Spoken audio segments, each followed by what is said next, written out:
Hey everybody, welcome to another market update. This one's with Jeff Rose, branch manager Tustin. How's it going, Jeff? I'm good. How you doing, Steve? Great. Hey, so today I was hoping we could kind of talk about your first in-person branch meeting. And I heard there were these jungle drums, the beating about this PowerPoint you put together and this great conversation you had with your team about the market, what's going on, and just curious what it was all about and if you're open to sharing it. Yeah, that's funny. I'm the worst PowerPoint presenter the whole time. And I so don't I made I it a doubt big that. deal. I made it a big deal that like I had like words bouncing into the frame or like fading away. So that's funny that people were commenting on it because it was it was really bad, but it was a lot better than where it came from. So it was like I was in pre-K and now I'm in like first grade. So, Oh, maybe you'll be in fourth grade next. You got to skip a few. yeah. I have a lot of catching up to do. So as a leader in this transitioning market, first of all, it's got to be awesome to get everybody back together face to face.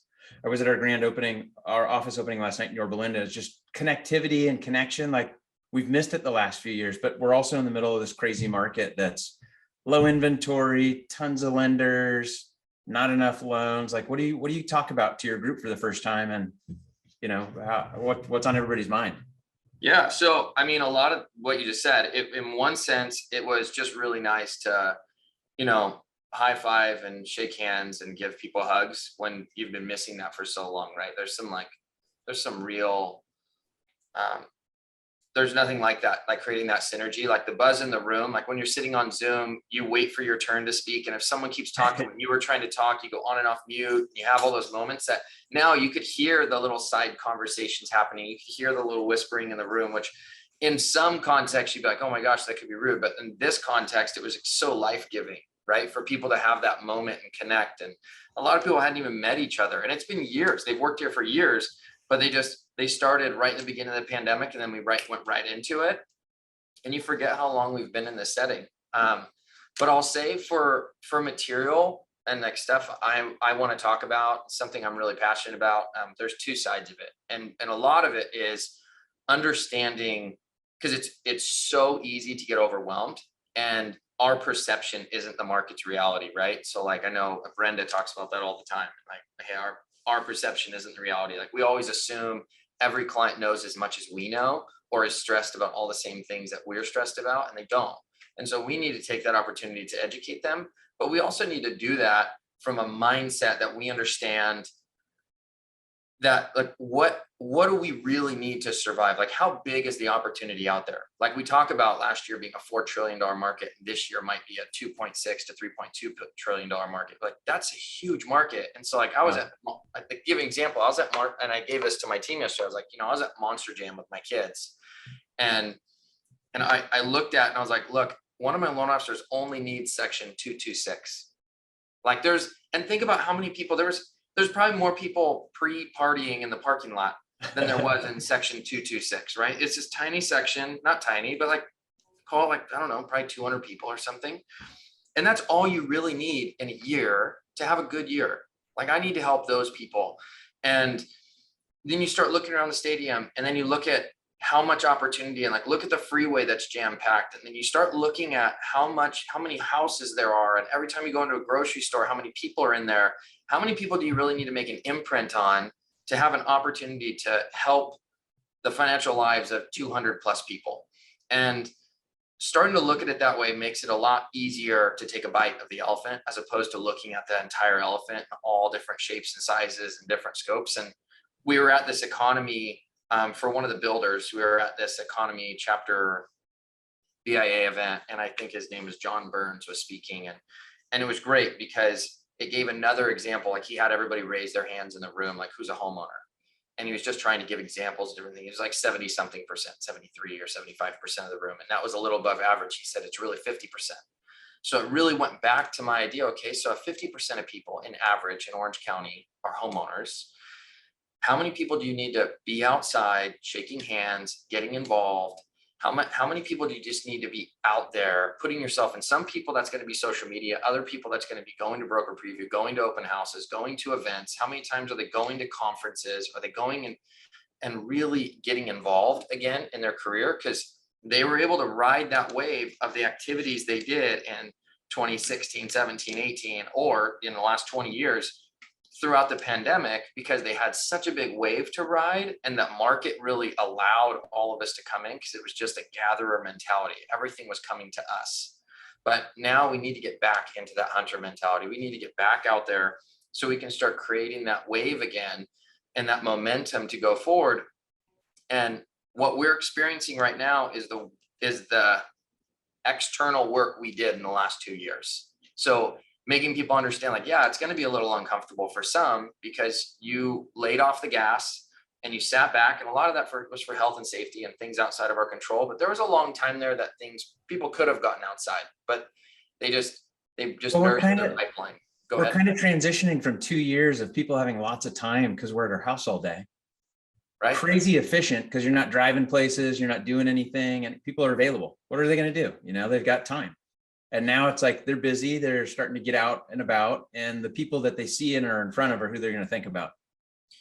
Well, and it's funny you say it that way, because I talk about, like, because at first we were so efficient at home, and for some of us, we still are, right? If you were, say you were in the office and you were I say leader, but the person with a lot of the information, you've been there the longest, whatever company you're at, your desk always had somebody standing at it. Or if your office, someone always was knocking on the door. Hey, I want a question for you. I just got a quick question. I have this, I have that. And it gave you life too, to give those. Might have been annoying for different people, but at the same time, you helped also bring up the culture and bring up the talent, right? You cleaned things up. You were helping bring people the correct information that maybe it was written in gray in the guidelines. And so we're missing that piece of it, but we forget how distracting it is to go from your desk right now to wherever your bathroom is in your house. How distracting that is when you're hungry.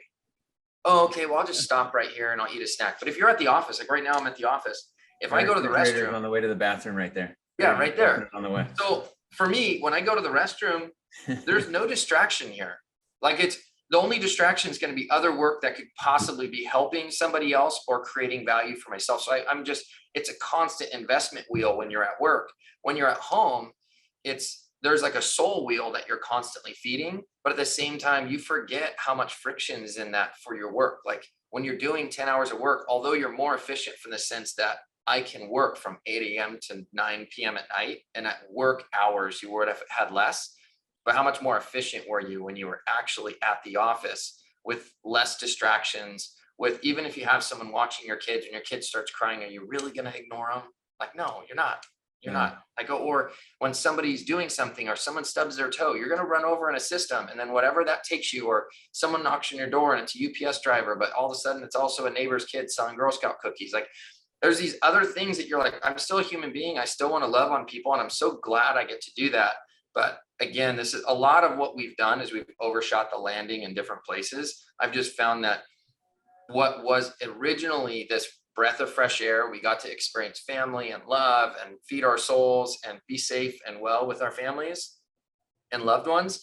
And we've taken that to a whole nother place where now it's really impacting work and availability, or the synergy between groups. And we haven't been able to develop and grow in ourselves as well, because we're not around as much information or as much learning or different trainings or people in the office that are trying something new. And that was a huge win. And there's definitely a lot of new learning that needs to happen right now, and new practices and new disciplines. So bringing this back to the PowerPoint, like, what else were you sharing about? Like, is it basically like, hey, we all got to get back to the basics? Get out and belly to belly, shake hands, kiss babies, that kind of stuff? Yeah. So I kind of have a theory that I've noticed over the last 20 years. And in the 2000 to 2010 decade, it was kind of, and probably before that, it's just been a hunter mentality. It was probably because there was some of it's due to the fact it was easier documentation. There wasn't as much regulation. There was a lot more fluidity between all the different markets and all the things that you could do. And that definitely was a little out of control. And so there was a lot of regulation, things that came into place. And so after 2010 to 2020, I found that it actually, and the market led to it as well, that allowed it turned from a hunter mentality to a gatherer mentality. And who's the best gatherers? Processors, for the most part. And so I found some of the best loan officers, even within the banks, were actually prior assistants or processors or people that just worked on the documents.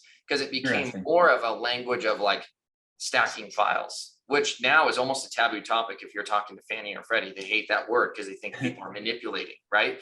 But when you look at it, they were the best at bringing in the paperwork, updating people, answering their phone, always sitting in front of their computer. They were never out and about. They were never at a golf tournament or something else. They were always just available, which every real estate agent was just like, oh my God, that's all I ever wanted, was someone to just answer their phone, be available, you know, all of that. Now they're not as good about talking to clients when somebody's getting the wool covered over their eyes, right? Or somebody's being a little too salesy or something else. They're just like, you know, I don't know. I'm just giving you the information. Here it is. There's no sales to it. And I say sales in the most positive way. There's not influencing clients from the bad.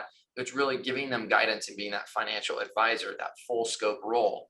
And so in the last 10 years, we've been all processor, all gatherer.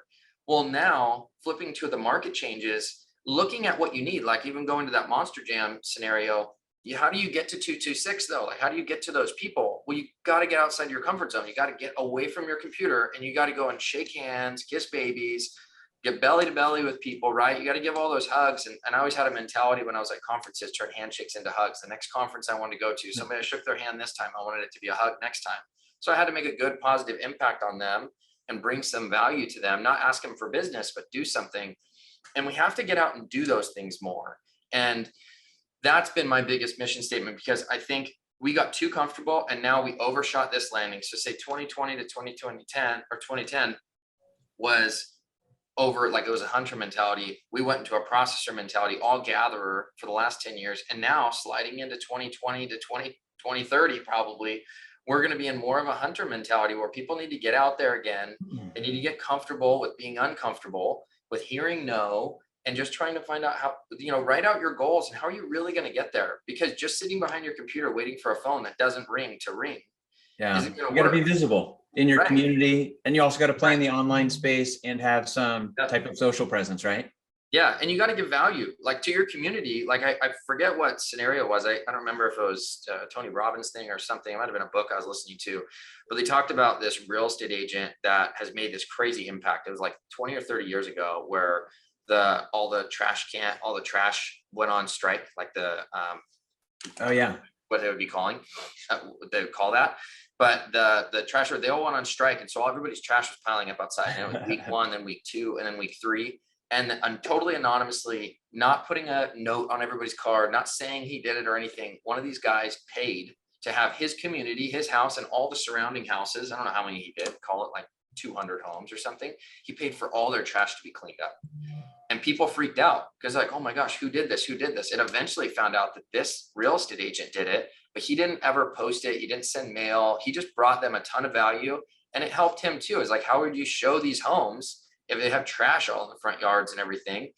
And by bringing value to them and doing that, he's apparently been able to ride like a long career of things. Like, I don't know if he's ever had to do marketing again, and he like owns the community. Like, he does so much in that community, and I could be mistaken. It could be a woman, but I think if I remember right, the story was a guy.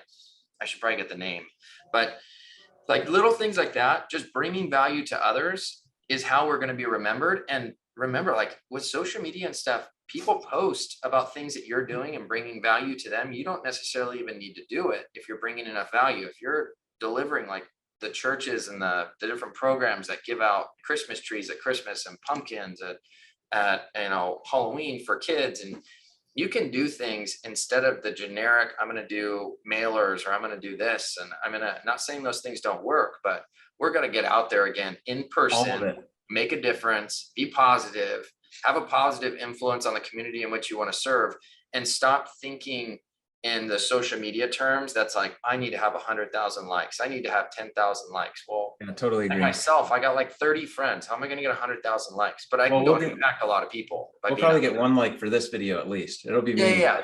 1. I'll call it. Maybe 2 if you go on Facebook and like it. That's right. Hey, so how does the team respond to that kind of topic and thinking? Well, you never know. I mean, it's new. We just did it yesterday, right?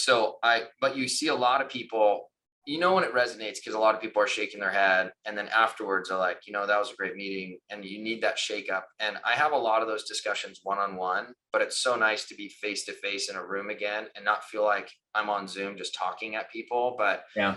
actually getting them to feel my energy of like, no, like I understand the struggle you're in, and these are the different things that we did, and we get to collaborate and see what they're doing on social media and what's this person doing, and how is the broker previews and the caravans, and how are they getting involved there, and how are people stretching and trying to grow, because to be uncomfortable is to grow, and how are people making themselves uncomfortable a little bit every day for the growth and health and sanity of their clients and themselves.